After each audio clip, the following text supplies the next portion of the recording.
You're listening to Comic Reflections, episode 300. I'm your host, Nicholas Prom. I'm Jeff Barnhart, Centennial of Liberty. Oh, Jeff. So, we've been running a contest, a giveaway of late. We've been talking about it the last couple months on the show. I know previously I stated that I would announce the winner on this episode, but we've had a little bit of a delay on our release schedule with some previous episodes. So what I'm going to do is the day that this episode drops, is released, I will announce the winner on social media. Cool. So just to give folks a little more time, maybe get a few more entries in. Mm-hmm. Yes. Before we get started on our book today, this is our being our 300th episode. Mm-hmm. It's a kind of a big deal for us. Yes, it is. And it's been a long journey, a 5-year plus doing the show. And it is going to be our the last regular episode that you and I record together for some time. I'm changing careers, and so whatever. Mm-hmm. I've got some other bonus episodes with guests coming out that I'm recording this week, but this is kind of a last hurrah before end of an era. End of an era, but I have fully intend to bring the show back in the future. I just don't know when. So, but being that this is our 300th episode, I reached out to our friends of the show, fans, the podcasting community, for some messages to commemorate this occasion, and we have some clips that we will play now. This is Ruth. And Darren. Of the Rad Adventures Podcast Network. And we're here to celebrate the 300th episode of Comic Reflections. So we lift a glass and toast our friends Nicholas, Jeff, Jordan, and Spencer on this truly amazing accomplishment. You've been our guides through the history of Silver and Bronze Age comics, and you've made it great fun along the way. Thank you all, and congratulations.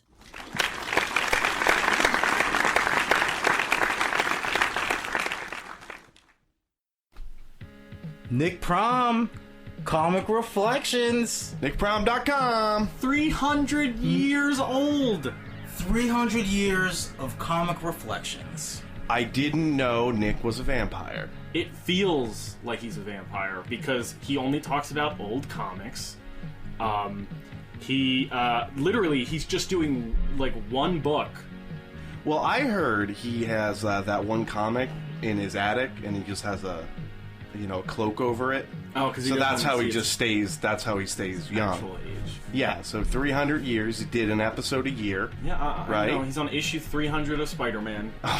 Man, he's got a long way to go. He does. Wait, Amazing Spider-Man, right? So it's up there. Yeah. Wait, did they reboot the numbers on Amazing Spider-Man? They every 6 months. Well, he's not there. He's not up to date yet. He's got a long way to go. Nick. So when he finds out what Vulture did, he's gonna be super upset. He's gonna be so mad. So Nick, congratulations on your 300th episode. I hope you don't get canceled. Man, it sounded like you said, I hope you don't get cancer. I hope that as well. Yeah. Is he gonna play all this? You think he'll play all of this? I don't know. Well, it says under a minute. Oh, damn it. This is Martin Gray in Edinburgh in the UK dialing in. Congratulations Nicholas and Jordan on racking up 300 entertaining podcast episodes. The subject range is right in my British ballpark, and your opinions are always worth listening to. Sometimes I even agree with them. Who else would cover such underappreciated gems as Arak, Son of Thunder, or off-the-wall DC giants as War Against the Monsters? Keep those shows coming, and here's to the next 300. This is Mike Peacock, host of Justice's First Dawn, a classic Justice League of America podcast. And I wanted to congratulate Comic Reflections for 300 episodes. Already, you are 300 times more excellent than Snapper Carr could ever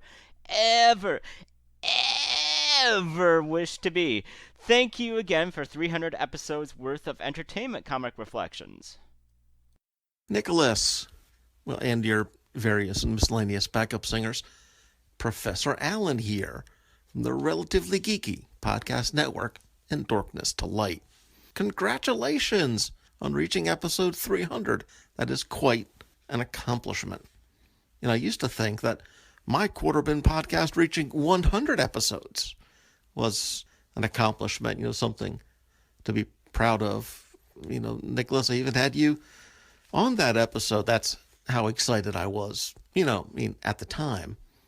But realizing that Comic Reflections has now put out 300 episodes, I realize how woeful and pathetic my own supposed longevity has been. Thank you for humbling me, for pointing out how puny my podcasting efforts have actually been. No, seriously, quite an accomplishment and worthy of congratulations.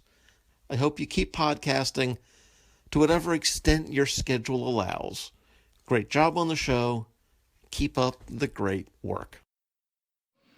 Action Comics, Adventure Comics, Amazing Spider-Man, Archie, Archie's Girls Betty and Veronica, Avengers, Batman, Captain America, Cerebus, Daredevil, Detective Comics, Fantastic Four, Flash, Hellblazer, House of Mystery, Incredible Hulk, Iron Man, Jughead, Laugh, Our Army at War, Pep, Legion of Superheroes, Superman, Thor, Tom and Jerry, Uncanny X-Men, Walt Disney's Comics and Stories, Wolverine, Wonder Woman, and World's Finest Comics. Hey Nicholas, it's Chris Franklin from the Fire and Water Podcast Network, Supermates, Batman Nightcast, stuff like that. Congrats on 300 episodes. Wow. I don't know what you're planning on doing, but maybe you'll like go crazy and have to be banished to like a crossroads of dimensions like the Hulk did in Hulk number 300, or maybe you'll fight Venom like Spider-Man did in Spider-Man 300, or you'll become the Nicholas Prom of 2001 like Superman and Superman number 300. But 300, that's huge. Justice League of America never made it to 300. Think about that. So congratulations on making it to 300. I'll probably never get there on any of my podcasts, so that's a big achievement. Congratulations. Happy anniversary. Hi, this is Joe Crawford from Iowa. What do all these comics have in common? All 30 reached the 300 mark. So today I'd like to congratulate Nicholas, Jeff, Jordan, and Spencer on the landmark episode they've hit today, episode 300. So thank you, Comic Reflections, for this milestone episode and all the great episodes you've given us so far. Mr. 300!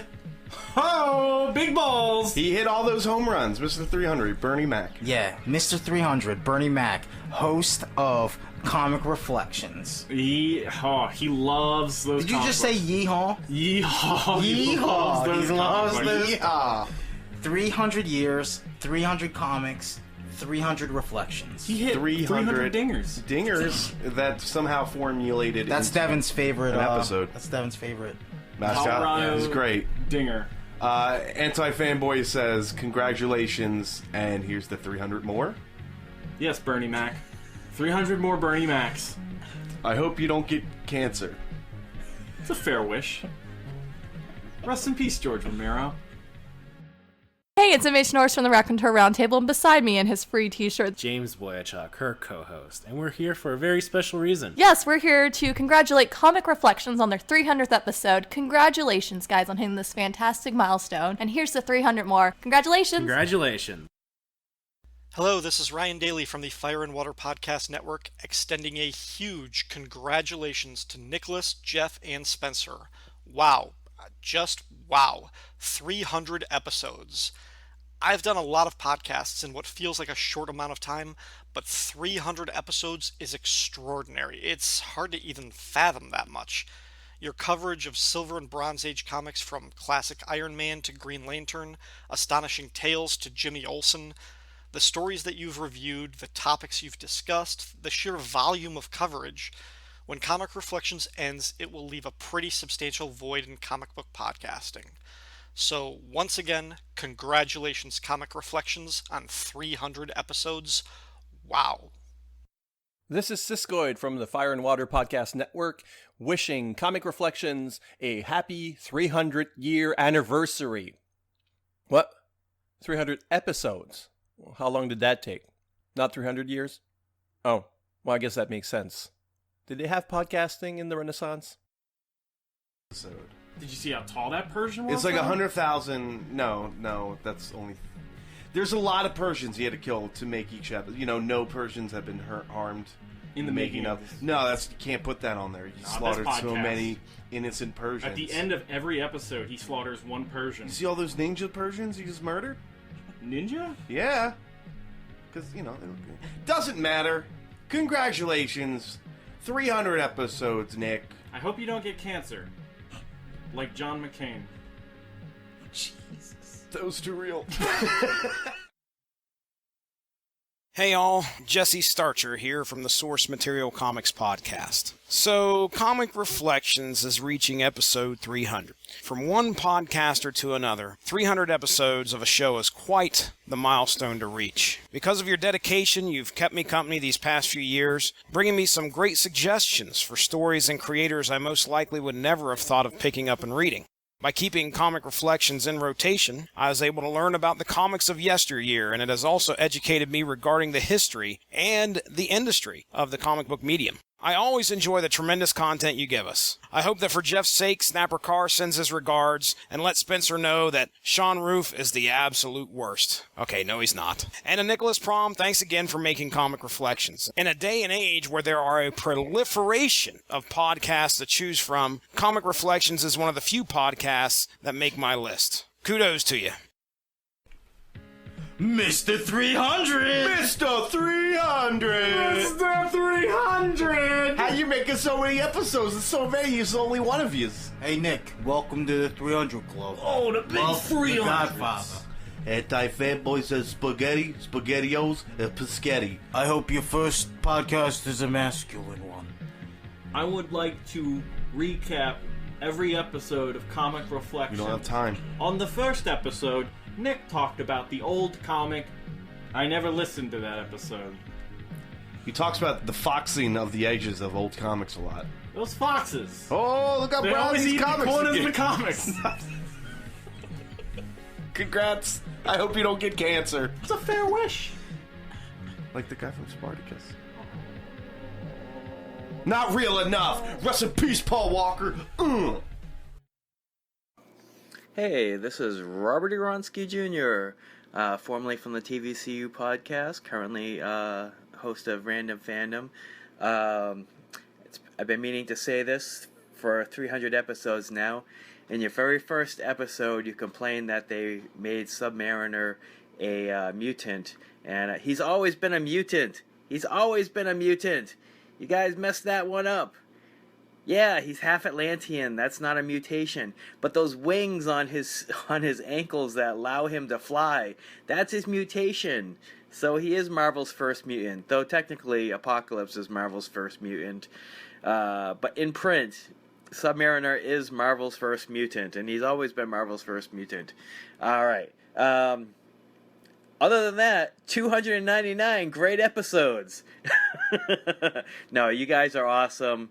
I really geek out listening to you guys. So I'm congratulations on 300 episodes. Keep it up, and I will keep posting your show and like every group that I have, like I have been so far. Because I love you guys and I love what you're doing. All right, peace out. Hey Nicholas, hey Jeff, it's Paul Hicks here from the Waiting for Doom podcast. Just going for a walk in the nude in my backyard. It's a beautiful day. Oh, the neighbours are waving at me. What are they doing with their kids? Oh, they're leaving. Oh, weird. Anyway, I just want to say congratulations on 300 episodes of Comic Reflections. That is such a milestone, and your show has always been entertaining, and the quality is getting higher and higher. There's one thing I thought of which could improve your show just a little bit, and that would be something really, a graphic piece de resistance, as it were. So why don't you go down to a beautiful lake, the two of you, on a really still morning, and get something like the first appearance of Wolverine or something like that, and just wade out into the lake with that comic, and then just slowly crouch down in the water, crouch all the way below the surface, and then just hold the comic above the water surface, so just so you can barely see any supporting it, so just your fingertips maybe, and then just wait in the water for a minute or two, maybe 5 or 6 minutes, 7 minutes, till the water is completely still, and there's your money shot. Get that photo, Comic Reflections, you know what I'm saying? Anyway, guys, well done. Hope you have many, many, many more episodes and you keep enjoying every single minute of it, just like we are. Cheers. Hey, this is Jerry McMullen with the Worst Comic Podcast Ever.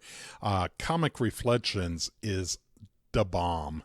It is a nonstop adventure each and every episode.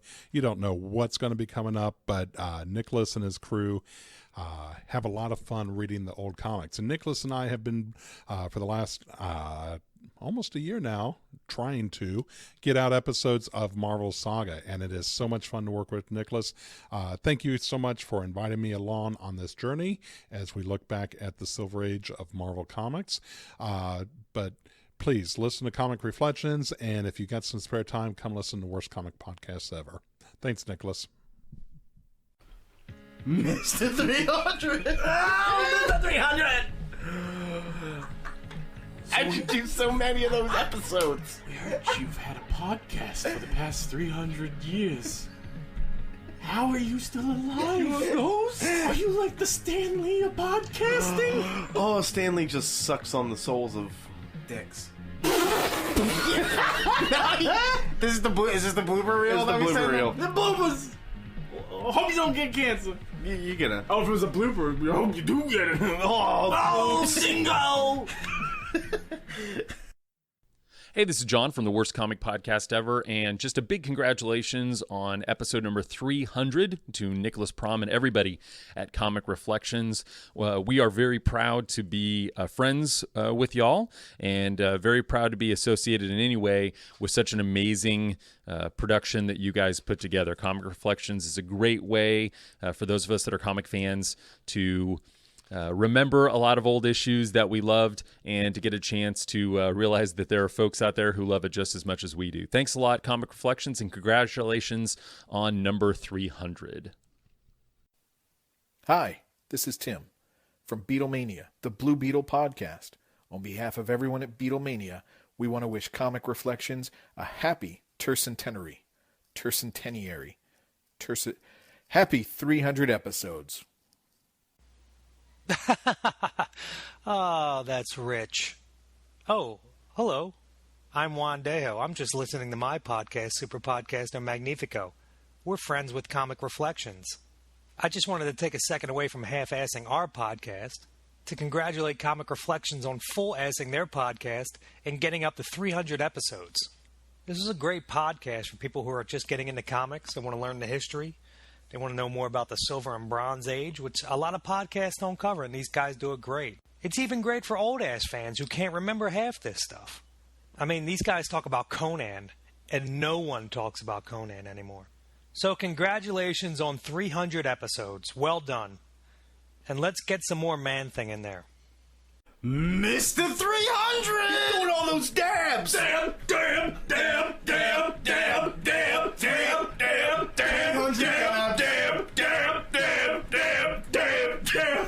Anti-fanboy wishes you a happy 300 episode. How'd you doing so many dabs? You got a podcast. 300 dabs, You ever seen 300 Rolf? comics. It's true. 300 reflections. There's only 300 comics, so what's he gonna do Remember after that time you that? crushed 300 beers on Skype? Good for you, man. I hope Cancer evades you. cancer-free is the way to be. I hope the angel of cancer passes over your house. I hope you put that lamb's blood on your door and the cancer god misses you. Bernie Mac. Rest in peace. Hello, Comic Reflections. This is Kurt from Comic Book Cover Story, and now, oddly enough, producer of Jay and Miles Explain the X-Men.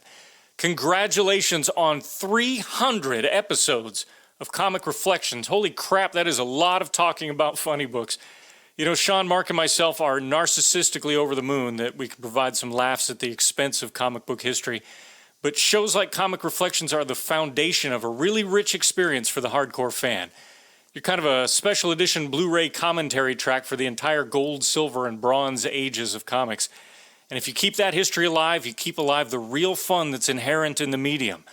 You've been tremendous stewards of that history for 300 episodes. Congratulations, and best of luck to you moving forward. Hey, this is Sean. And Jen. From Worst Collection Ever, just want to take a moment here to wish Nick and Jeff a happy 300th episode of Comic Reflections. Happy 300th! Hi, this is Hub from Tighten Up the Defense, and I just wanted to call in and congratulate Nicholas Prom on turning 300 years old today. Congratulations. You don't look a day over 274. I'm kidding. Of course, this is when you are celebrating the recording of your 300th episode of Comic Reflections. You have finally ground your hated competition, Grey's Anatomy, into the dust with their paltry 294 episodes. I know you have your sights set on My Three Sons, and you know what? I think you're going to make it to 471. I have every confidence in you. Seriously, congratulations. You've been doing a great job on the podcast. It is amazing milestone that it has reached 300 episodes, and dang, congratulations, man. You deserve it. Great job. Enjoy. Hello, this is Diablo Frank, and I'm here to congratulate Comic Reflections on reaching 300 podcasts. It took Dave Sim like 27 years to get to 300 editions of his project, and unlike with Cerebus, I'm pretty sure Comic Reflections is no more offensive to women than it ever was. But all kidding aside, I just want to acknowledge the extraordinary accomplishment of Nicholas Prom and Jughead's pal Jeff Barnhart? Okay. Anyway, great job, guys. And fortuitous timing giving Nicholas Prom's upcoming semi-retirement. But don't worry, folks. I have it on good authority that the Marvel Saga podcast will continue. And I'm sure you're all looking forward to Rolled Spine's new home on theouthouse.com. They had an opening. It was just too good to be true. Excellent timing. And I can think of no greater compliment than to be the Jay Leno to your David Letterman. Cheers, guys. Wow. I really just want to thank all of our friends for those very kind words. It really, truly mean a lot. That was amazing, and sometimes you forget how nice people really are. Sometimes, you know? Yeah. And that was great. And Yeah. I'm awed. Yeah. Yes. Well, we are part of a big community, Yeah. and it's really great to hear your words of appreciation. They truly do mean the world to us. Yes. Thank you very much. But now, on to our show. Yeah. Today, Jeff and I will be covering a very special book to commemorate. It's kind of a trifecta with this, because this book is to celebrate Jack Kirby's Centennial, Mm-hmm. and it's his book, Captain America's Bicentennial Battles, Right. and it's our tricentennial episode. Cool. I planned this. Yeah. Very good. Very good. Yeah. Yeah. A lot smarter than you act. That's all. Oh, thanks. But yes, Captain America's Bicentennial Battles. It went on sale June 15th, 1976. We've got a great cover by Jack Kirby. Mostly, I think there's some of the figures are by Marie Severin and John Romita, but by and large, the cover is Kirby. It's a wraparound cover. Well, I guess it's not wraparound, but there's a front and back. And the back cover is great too. We've got Cap and Uncle Sam, not the DC / Quality Comics Uncle Sam, but the totally copyright-free Uncle Sam. Yeah, with a very happy bald eagle and a cake that says Happy 200th birthday with the Statue of Liberty. In case you forget whose birthday it was. Right. I love the big smile on Cap's face. It's just great. Because a lot of times he's kind of got that grim, determined face because he's got to fight Hydra agents or whatever, or the Red Skull or somebody. Yeah, I mean, a lot of times you don't see the people, superheroes smiling a lot. Yeah. I mean, And he's a good smiler. When Cap is happy about something, he's great. Yeah. I mean, he's a And- good-looking guy. And we have Kirby dots. Of course we do. It's Kirby. Yeah. Kirby. Fantastic. Yeah. And this is a great book to celebrate Kirby's 100th. It's this book. He'd been back at Marvel for a little bit, but this book is kind of a triumph, a triumphant return of the King to the House of Ideas. Yeah, that's cool. We got let's see. We On the got front. Captain America coming out about to kick some butt. And we have 4 battles going on here. And we have World War II, Revolutionary War, cavalry attacking Indians, it looks like, and a moon battle. Cool. So, yeah. For a war that hasn't happened yet. Yeah. So, yeah, this is a big book full of fun. 5 chapters of greatness. Yes. So, chapter 1 is called Mr. Buddha. And, okay, so Kirby wrote and drew this whole thing. And then various pages are inked by John Romita, Barry Smith, Herb Trimpe, John Verpoorten, Dan Adkins, and Frank Giacoia. Giacoa, excuse me. Okay. I didn't want to do all the breakdowns of that because I think it would just bog down the episode. Right. Because sometimes I'll do a few pages here or whatever. But Kirby penciled the whole thing. He wrote the whole thing. This was all his idea, and it is wonderful. Yeah. Big splash page. I love the treasury format. We just get to see this great art on the big pages with Cap encountering Mr. Buddha, this mystic figure, who would later be known as the Contemplator, and he's one of the elders of the universe. But that's not delved into here. Yeah. I wish I had a big enough house to house these huge comic books, but they're great, but they're inconvenient. Yeah, they are. Although, here's the thing: if you get a bunch of them, then it's okay, because then you can just have a big box with them. Right. And I've got the treasury bug. I am collecting them now, little by little. I've got about a dozen at present. Okay. Okay. Chapter 1. Mr. Buddha. I think I said that already. Yes, you did, but I'm saying it again. So get going, mister. Oh. Okay. Captain America has... Something made him go visit this guy, Mr. Buddha. And so he has no idea what's going on. So he sees him, and it's a really cool triangle. He's in this weird little, meditation chamber, like in a room. I don't know, it's weird. And he's not moving, so Captain America says, what's going on? And then Mr. Buddha comes through the wall, astral projection, and goes back into his body. Yeah. Captain America thinks he's being hypnotized or something. Yeah. I think it odd. Why create Mr. Buddha? Like, this is very Doctor Strangey. Yes, it is. But I get maybe why, because the things Mr. Buddha does aren't characteristic of Doctor Strange. Yeah, and yeah. Doctor Strange isn't as irritating as Mr. Buddha can be. Well, right. He's putting to Captain America. He really gets Captain America's goat. Yeah, well, Mr. Buddha does put Cap through an ordeal, and that wouldn't make sense for Doctor Strange to do. Mm-hmm. But essentially, he's a Doc Strange stand-in. Right. Is what I'm getting at. Mm-hmm. But on with our story. Okay, Cap exclaims, "Holy Toledo!" when Mr. Buddha's astral form comes through the window or whatever. Yeah. Oh, this one page where you see Mr. Buddha bowing to Captain America. It's so great. Kirby does such a good job of drawing. And yeah. Wow. And there's Kirby dots and Kirby crackle everywhere. Yes. But we need to get into the plot of this. Why has he brought Cap here? To find out about America, which is an odd thing.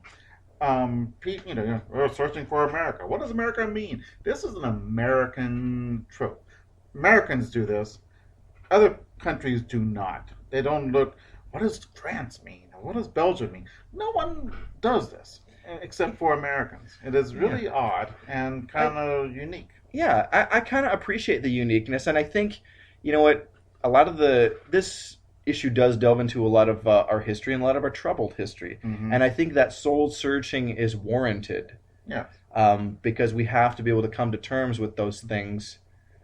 And vast majority of Americans are immigrants. And so, yeah. And so I think trying to find the soul of America is the things that makes America unique. And so, all right. So, he said, well, I'm going to send you through a door of eternity. And Captain America says, no, I'm not going to do that.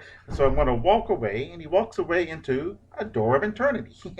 And he finds himself in Nazi land. Oh, no. Germany. Yeah. Really? Okay. Nazi Germany. Yeah. In the 40s. Yeah, in the 40s. And he's freaked out. He sees a German guard. He beats him up, of course. And then he hears some people stomping around, like Nazis do. And he comes behind some people, and they're slapping around somebody who looks like Bucky. Because it is Bucky. Yeah. And somehow, and one of the people smacking him around is Hitler, which is one of the funnest things about Captain America. Is Hitler is a supervillain, and yeah, I guess is he a supervillain? He's a real supervillain of history. Yeah, yeah. Yes, Real Supervillains of History presents Adolf Hitler. Yes, and I'm not a big Bucky fan. I find him having a mascot on an army base is absurd, and I don't know. He's most irritating ones. A lot of people like him. Oh. You think really? What about you? Think he's one of the most irritating? What about Snapper Carr? What about Orko? Okay. All right. Okay. All right. You made your point, and you made it well. Oh man, there's nothing worse than Snapper Carr. I actually kind of like him.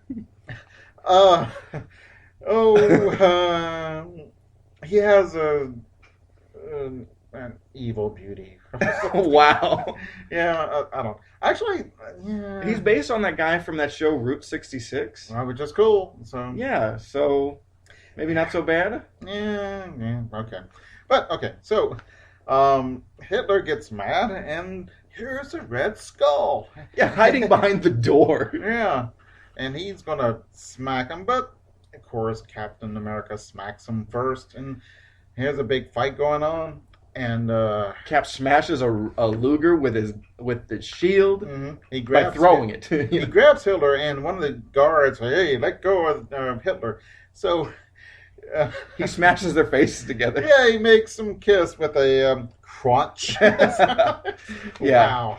This comic book is action-packed, Pee-wee, and it is awesome. There's Nazi punching. Oh, yeah. It's great. Okay, so he frees Bucky, and here comes more Nazis. So they run off, and they go into the woods, and they get separated, and Captain America finds himself back with Mr. Buddha, and Captain America is not amused.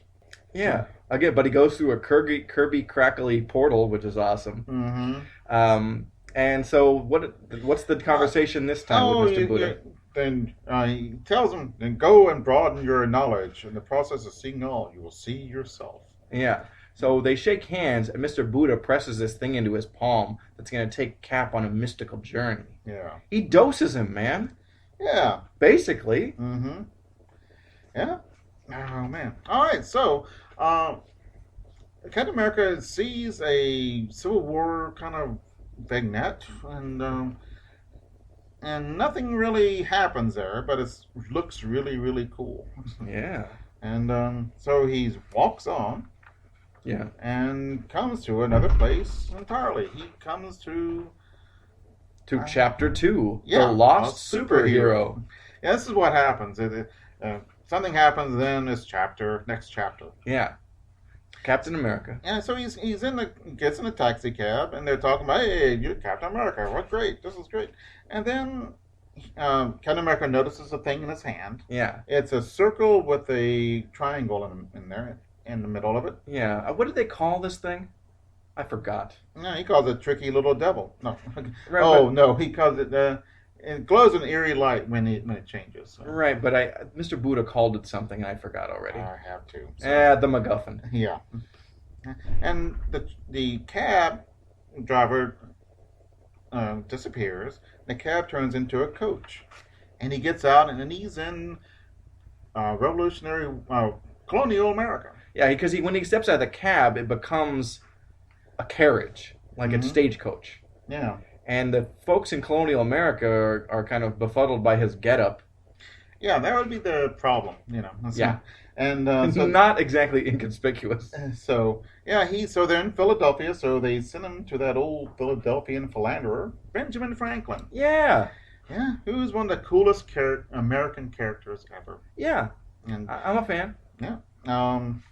He got it on with the ladies. Really? You're gonna go there? I mean, yes, we know. Oh, okay. But yeah. Okay. So I have too. Yeah, okay. So let's just move on, please. All right. So he sits down and It's drinks. not that unique, Jeff. Eating some tea and crumpets or something, and and Benjamin Franklin sends for Betsy. So this Betsy comes by and says, "Oh wow, what a great outfit!" So she has this idea and she draws it, and it's the American. She's apparently Betsy Ross. She draws the American flag based on Cap's costume, Yeah. which is based on the American flag. And- Time paradox created. And Captain America gets mad, and I don't understand why would you get mad. I think he's just freaking out. Maybe so. It isn't possible. It just isn't possible. I've been ripped off by Benjamin Franklin.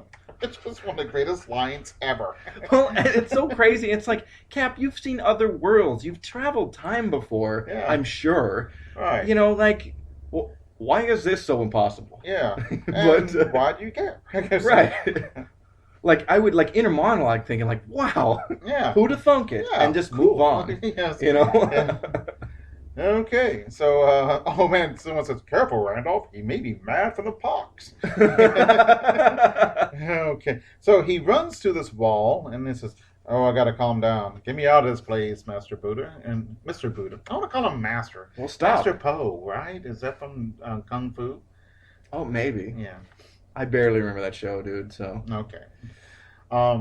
So, someone hits him on the shoulder, or taps him on the shoulder, Yeah. and he turns around, and it's a bunch of bums. Yeah, he's in Depression era America. So he's walking around, he sees a newsboy, and the newsboy is talking about Dillinger, flying the coop. I think Dillinger flew the coop about 2 or 3 times. One time he carved a gun out of soap. Yeah, I heard about that. Yeah. So, he's talking about Roosevelt and all this with the paper boy. And this guy comes by and says, "Hey, give me a paper." And he grabs paper and shoves the kid off without giving him a nickel.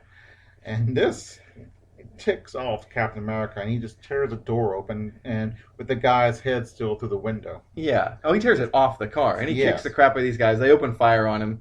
Mm-hmm. But yeah, the guy's a mobster. Right. And his hand starts glowing again, and he finds himself in the Southwest. Wait, before we go to the Southwest, okay, he's protected the newsboy throughout this. Yeah. Did you notice who this newsboy is? No. It is a young Jakob Kurtzberg, a.k.a. Jack Kirby. I'll be darned. Duh. You didn't pick up on that? No, I'm kind of stupid, remember? Yeah, I try not to, rub it in your face, but sometimes I gotta. That's cool. Yeah, so he goes to the American Southwest. You're right. Mm-hmm. And it's Geronimo. Yeah. Oh, Chapter 3, My Fellow Americans. The real Americans. Yeah. So Captain America, there ain't much in this place. I'm going to head for these rocks. And of course, among the rocks are Apaches ready to shoot. Yeah. And we find out later it's Geronimo. He says, "Hold off." And he's want to be questioned because I guess he looks kind of weird. And they tell him, "Hey, don't move." And then Cap gets mad and starts kicking butt. And it's a good fight. Oh, it's great. And he, of course, he doesn't want to, really harm the natives. Yeah. Because despite them technically fighting against the American cavalry, he knows that their cause is just and righteous. They have a point of view, and it's valid. Yeah. And so someone's about to shoot him, and they call a truce. Yeah. They find out it's Geronimo, and he's talking about Captain America brings a 20th century outlook into this time, and he says, "Well, in the future we'll live like we're both Americans, and it won't be a war between us." And right. And so take a chill pill, dude. Yeah, I mean, obviously it's more complicated than that, and right. Mm-hmm. I mean, Geronimo lived into the 20th century. Yeah. But in 1976, there weren't that many Indian wars going on. No, there weren't at all. I mean, they ended, by the 20s, I feel. Mm-hmm. Yeah. But or the teens, even. I think they were totally done by the teens, right? It may have been before the 20th century. Okay. I mean, there's been some. I mean, Geronimo wasn't captured until the early 1900s. Yeah. If memory I've seen it. serves. It's great. It's pretty Have nice. you? It's in Fort Sill, Oklahoma. Wow. Suddenly, the cavalry arrives. Oh yeah, the cavalry. I mean, because the Apaches were lying in ambush for them. Yeah. So the cavalry run off like the cowards they are. Just kidding. Apache were probably the most ferocious of the Indian tribes. Yeah. And, I mean, Geronimo. It took him a long time to capture him. Took a lot of people too. Yeah. The other Indians, the word Apache meant enemy.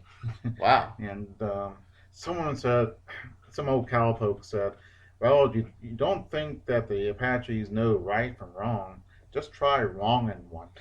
Yeah. The greatest lines ever. Oh, man. Yeah. So Spencer, the other co-host of the show, he's an Apache. Wow. Yeah. Okay. Cool. So the oh wow, we got a 2-page spread of the cavalry charging towards the reader. Yeah. And it's pretty cool. And Captain America is there trying to stop. Yeah. And then the Mystic device sends him on his way. The Mystic Mark. That's it. The Mystic Mark. Okay. And he is trapped underneath in a mine. A mine shaft. A mine of some kind. I don't know if it's a coal Mhm. mine, but yeah. And among some miners trapped. Yeah, and they're going to die, and they really feel bad about it. So, and then there's some gas, and it's just not just bad enough. You got a cave in. You got this poisonous gas coming up. Yeah. And what are you going to do? So, Cap tries, and the other guys say, "Oh, you're not going to be able to do anything." But it's Captain America, by the way. So yeah. Oh, it is Captain America. Yeah. I think we'll be okay. Mm-hmm. And he makes it out. Of course, he disappears yet again. Also, he does rescue get the miners out. And he of gets it. out, yeah. Yeah. And then he disappears into another part of time. Right. We're going to take a quick promotional break, but stick around. We'll be back with more Captain America.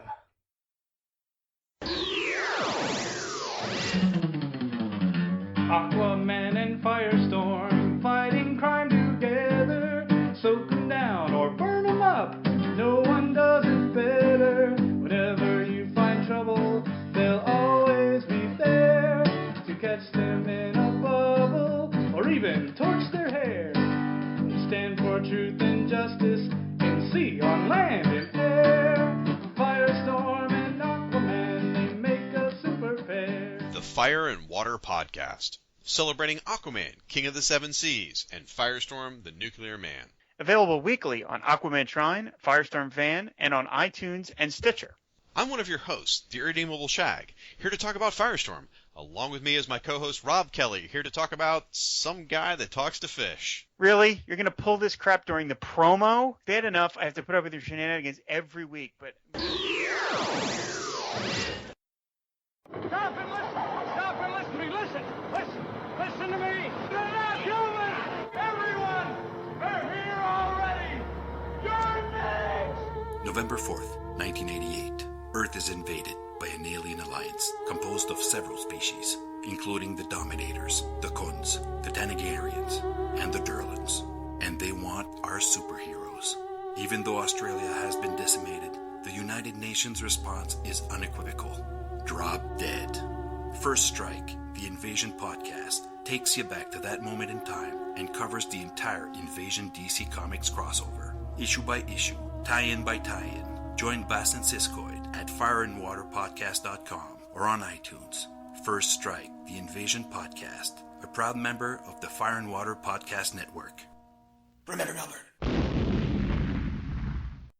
And we're back for Chapter 4, Stop. Here for Glory. Right. Captain America finds himself in a World War I biplane being shot at by a German ace. I really like how Kirby drew the machine guns on this. Yeah. They look like Maxims, okay? They look dope. Yeah. Yeah, that's pretty cool. And usually I think a biplane battle, that's Joe Kubert territory, but not bad, Kirby. Yeah. I think you got a future in this comic book business. Yeah. The we see the enemy pilot, and he looks serious. Okay. And Right? Can you imagine if he had like a goofy look on his face? I'm going to kill the other guy. Wow. Okay. Yeah. With the thing and the thing and the... Yeah, okay. Yeah. All right, then we have upside. We see some, I guess, I don't know if these... Those are doughboy helmets, so it's Could be British or Americans. Okay. We see Captain America's plane, and I guess it's an American plane because it has the American emblem. The other plane is a German Albatross. You don't see this very much. Usually, when they're going to have a German World War II plane or World War I plane, it's going to be the D5 tri-wing. Well, Kirby decided to draw this instead. Yeah. Cool looking plane. Yeah. Well done. So he's dogfighting with this pilot, and Cap's not a pilot, really. So, like... What? I can't remember what the designation of the plane was. Okay. But anyway, he's flying around, and he decides to try and... he pulls like... This is a move that happened like maybe a year later in Star Wars, because Cap turns the flame sideways and flies between two trees, and the German pilot tries to follow him and cracks up between the trees, and it's a big explodey mess. Yeah, Captain America had trouble because he's a jet pilot. Right. Yeah, and that's a big difference between that. I guess, but if you can drive a car, you can drive a go-kart. I mean, right? True. But it's comics. So he leaves behind the Hun and destroyed, and he flies off. He's looking behind, and he looks up in front, and he hits a Bosch blimp. Wow. And explodes, and he finds himself with Mr. Buddha again. Yeah, going through another portal. And he's really mad. Okay, and then they have some talking. Yeah. What's this talking about? Oh, he's talking about history's hard. Mr. Buddha? Yeah. Yeah. Do you want a happy ending? Okay. With that, the answer to all the problems, would you strike me and walk away contented? Oh, so, gosh, I guess I'll go ahead with this. So he finds himself in another place. He's fighting John L. Sullivan. Yeah, and this is in the 1800s or something, right? In the dawn of boxing as a thing. Yeah. Mm-hmm. And he's American, and this John L. Sullivan was probably the best ever heavyweight champion. You don't hear about him, because there's no footage of him, I don't believe. But he never lost a bare-fisted fight. Yeah, and there were a lot of I think boxing was kind of not legal exactly, or aspects of it were not, because Johnny Law comes into play in this part of the story. First of all, Cap has to box this guy. Yeah, and John L. Sullivan is a worthy opponent. Yeah, he's really, really holding his own against Captain America. And he's an adversary. He has honor. Right. And he said, and John L. Sullivan's like, hey, this guy's giving me a good fight. Yay. Yeah, Cap materializes in the ring with him. So Yeah. And, they trade blows, and finally Sullivan goes down. Yeah, and then the cops bust the place in. Mm-hmm. Cap is trying to save Sullivan. Is it because they're gambling? Could be that. Could be alcohol in there. Oh, the sport has not yet been legalized. Yeah. Okay. That's why. So what they're doing is it's against the law. Yeah. Maybe it should have never been legalized. I don't know. Yeah, I don't know. But anyway, Cap materializes in somewhere else. Yeah, he's with a runaway slave, and surrounded by slave catchers, bounty hunters. Yeah, and they're not amused. Right, by his fancy outfit. Yeah, yeah. So they talk tough to him, and Cap says, "Well, those guns never solved anything." Oh no, they solved World War II, didn't they? So they're about to shoot him, and they're about to hang the slave. Right. And this boy shoots one of the guns out of the slaver's hands. Yeah. And a fight ensues. So both the slave and Cap kick some butt. Yeah. And the bodies are flying, fists are flying. It's pretty cool. So they both grab horses and they run off. Cap and the runaway slave have a wonderful conversation together. Mm-hmm. I'll be the voice of the slave. You be the voice of Cap. Okay. Okay. I'll never live to see that day, Mister Stars and Stripes. But I'm heading for territory where these rats are scarce. I wish you well, friend. Friend. I never heard that word from a white man before. It sounds good, friend. I hope your kind wins the war a-brewing in this country. Goodbye, Mr. Mask. Not my kind. Our kind, brother.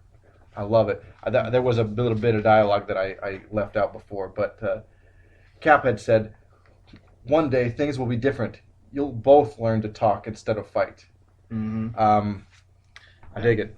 All right. The little boy is watching, so Paul ought to be proud of me that if he had seen this. And he goes home to Pa to tell him what happened.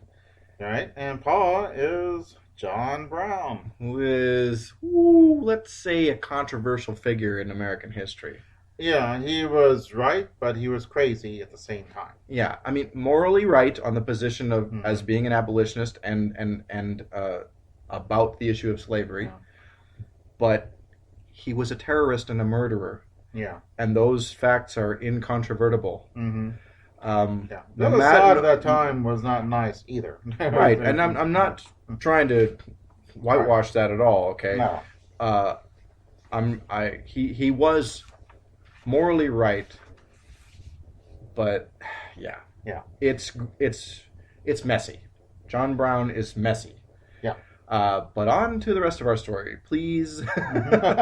All right, so he's still in the desert, and the horse he's on a horse, and the horse sees a lizard, and it rears up, and Cap is knocked to the ground. The horse runs away.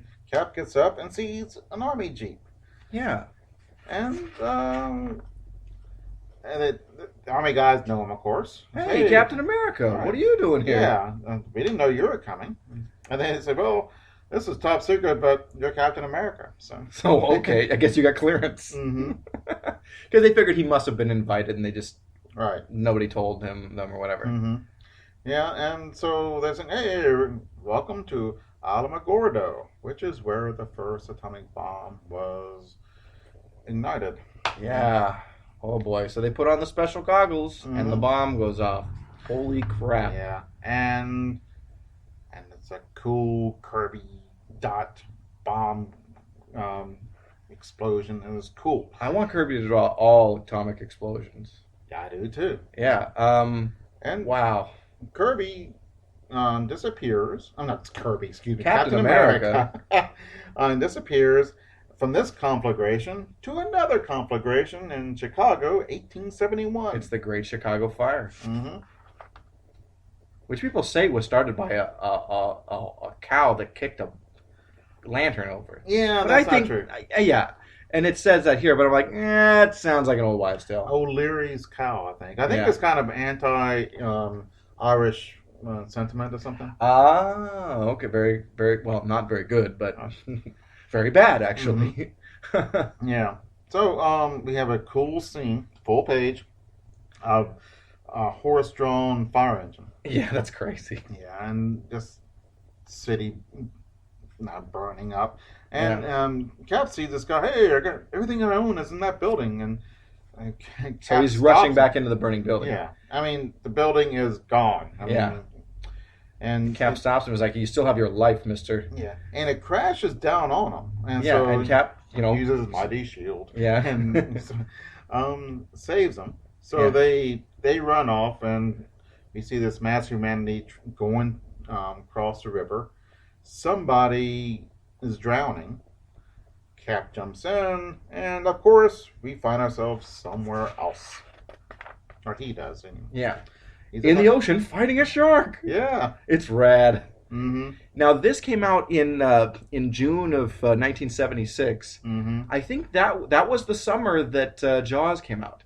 So this is a coincidence, because I think Jaws came out later in the summer. Mm-hmm. I'm not sure about that, but also this would have been in production long before that. And we got a page and a quarter of it, and I don't know if you can do something that quick in comic book production. Yeah, no. There's I'm no giving way. Kirby the benefit of the doubt. I mean, he worked fast, but like he can't come up with an idea to capitalize on a hit movie that hasn't come out yet. Yeah. And especially when this is probably done months in advance. And nobody knew it was going to be a hit. Right. I mean, you never know when a movie's going to be a hit. And that movie would not have been a hit if the shark had worked. Yeah. If you saw the shark as much as they wanted to put him in there to begin with, it would not have been as frightening. Yeah. I still think it's a great cast. Yeah. And I think it would have been a good movie. Yeah. But the tension and the dramatic, like, suspense, it wouldn't be there. It would have a great ensemble cast, but it wouldn't be. It'd be just a good movie, not a great one. Yeah. Okay. So, Captain America is underneath the ocean, and he is running out of air, and these frogmen find him. Yeah. And they take him to this pool under the submarine. Is it a submarine or is it a sea lab? It's like a sea lab. Cool. Yeah, it is. They bring him down, and they're working on science. Yeah, and he's talking to him, and what we learned down here may one day feed the entire human race. And so this is funny. So they said, well, we'll call down a diving bell for you. And Captain America says, don't bother. I won't be down here that long. And his hand begins a glowing and takes him back to Mr. Buddha. We get like a super Kirby dot transportation. It's awesome. Yes, it is. Man, there's more Kirby dots per page than we have in months of show. Yeah, and so Buddha is hanging upside down in like a Houdini like device where he's remember when Houdini would lock up his feet and everything. Mm-hmm. Yeah. Yeah. He makes a joke about hanging around, and Buddha says, "I don't like your humor." So he sends him off planet. Yeah, to the moon, the future moon. Yeah. Into Chapter 5, The Face of the Future. And we have a rad splash page of Cap in a spacesuit with a shield, of course, looking all agog.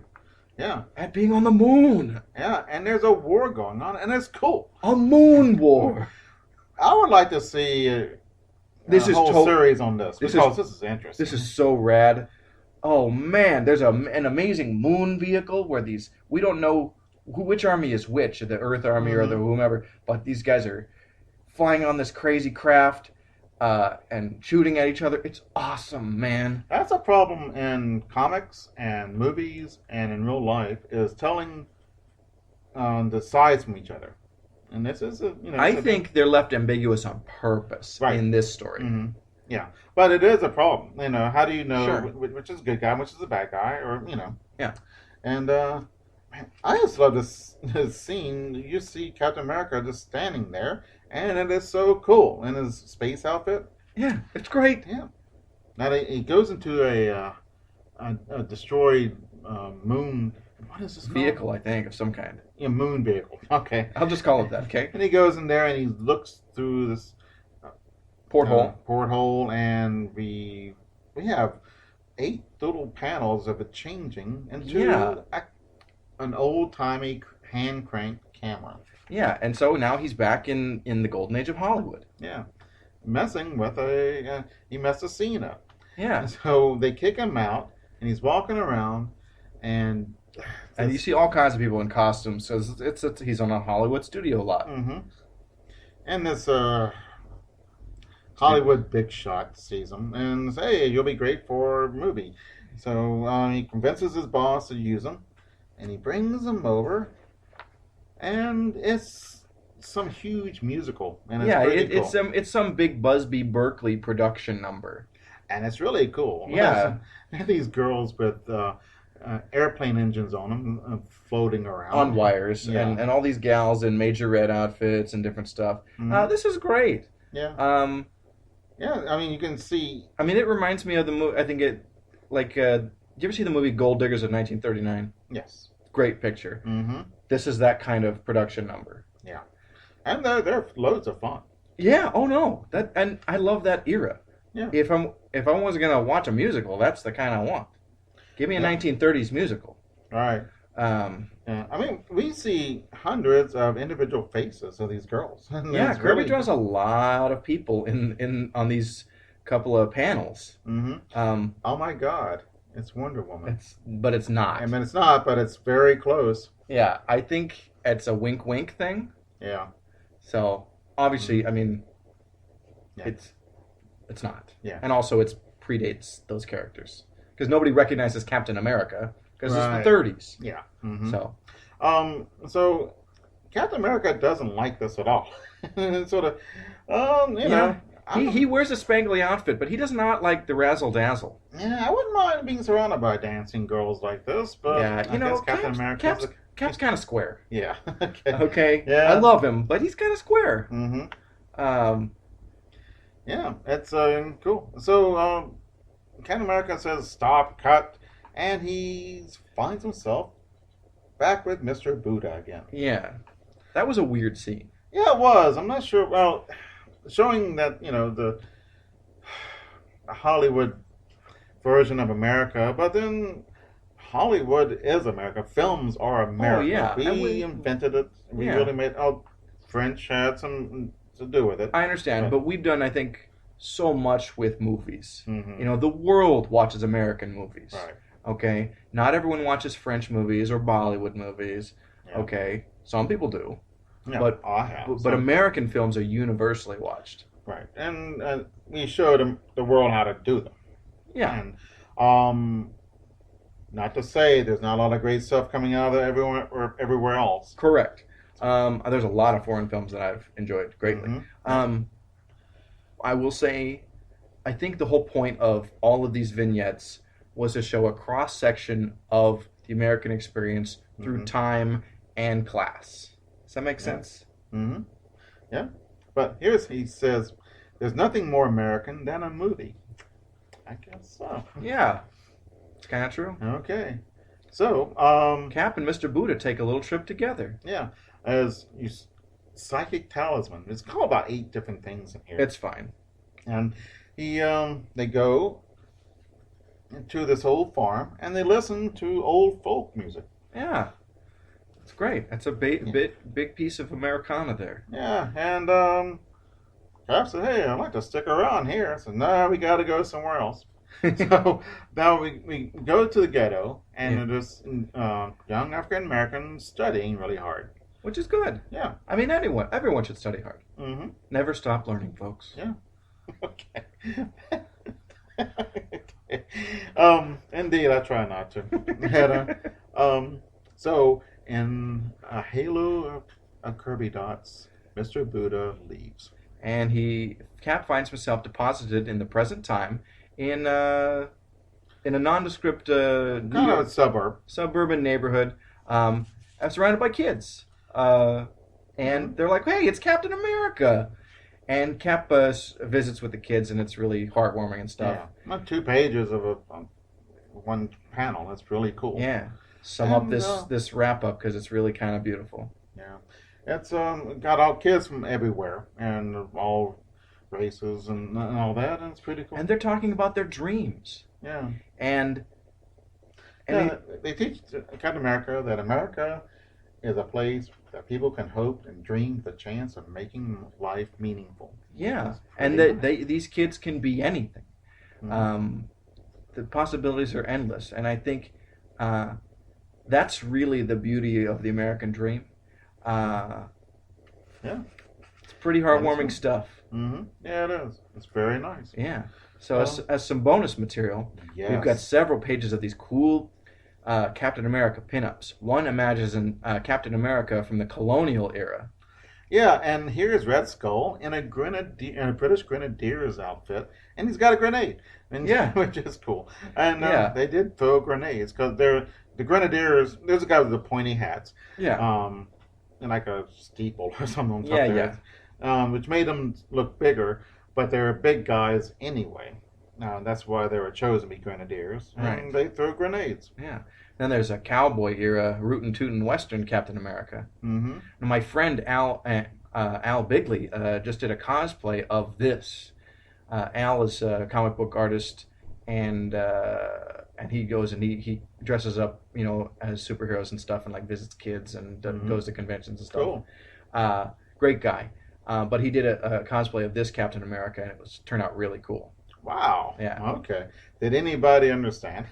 Yeah, people have read this comic. Oh, okay. Yeah. Look at his shield. It's an American Indian with tassels. motif and tassels. Well, I like this Cap costume because it pays homage to both American peoples of that era. Mm-hmm. And I think that's important. I think that's good. The symbolism is great. Yeah. And then we've got one more of an outer space Cap. Yeah. Complete with Kirby dots. Yep. Pretty awesome. In the part of our story where Cap went to the moon, he was in his costume and then a spacesuit over his costume. Yeah. This spacesuit is the Cap costume with the star and the stripes. It's really neat. Yeah, it is. It looks cool. Yeah. All right, and the last page on the inside front cover is a pinup of Steve Rogers, which is cool. What a great idea. Yeah, and a montage of some of his most nefarious foes at the bottom. We've got Dr. Doom, the Red Skull, various Nazis, Batroc the Leaper, and Hydra agents, and mobsters. Yeah, and you would ignore the fabulous Dr. Doom for him? Who's he? Says Red Skull. Yeah. I just imagine Red Skull screeching. I don't know. Yeah. I think of him having a rough Germanic voice. Yeah. But yeah. It is cool. No? It was very episodic and it went by quickly. But it was so beautiful. It was well worth the journey. Yeah, this wasn't a comic book that we could really crack jokes about, but it's just a wonderful comic book. Yes, it is. And I hope that this was a fairly fitting tribute to the King of Comics, Jack Kirby. Mm-hmm.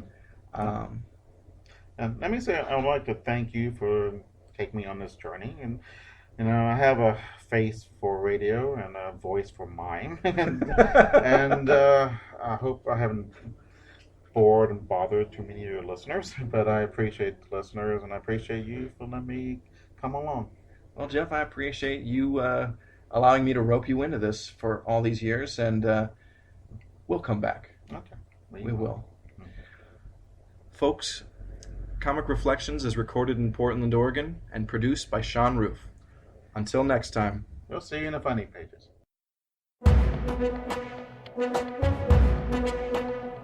Hey, I'm Jen. And I'm Sean. We're here to tell you about our podcast, Worst Collection Ever. And this is the show where we tell you about the worst comic book collection in existence. And it just happens to belong to us. We have some of the worst comics from the 70s, 80s, and 90s. They're bad. They're not worth anything. No good. Why do we own them? I own a number of issues of Terror Inc. and Guy Gardner. Basically, we go around to local comic book stores and we buy everything we can out of dollar boxes. We tell you about the weird stuff in them. We tell you about stuff that's related to them. We go into tangents. And we're very uninformed, so... Oh my god, totally. But totally check out our podcast because you'll hear us just talk and joke about Marvel books and DC books from God only knows when. That's right. It's our show, Worst Collection Ever, every Tuesday on iTunes, Stitcher, anywhere you get your podcasts.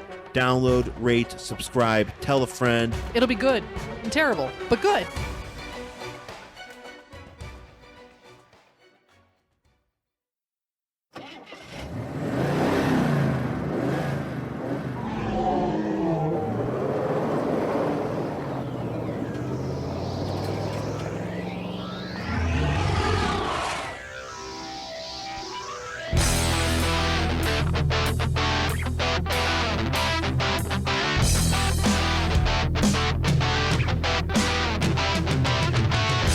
Xenozoic Xenophiles. A fan podcast devoted to the comic series Xenozoic Tales. It's a post-apocalyptic adventure series filled with Cadillacs and dinosaurs. I'm Ruth. And I'm Darren.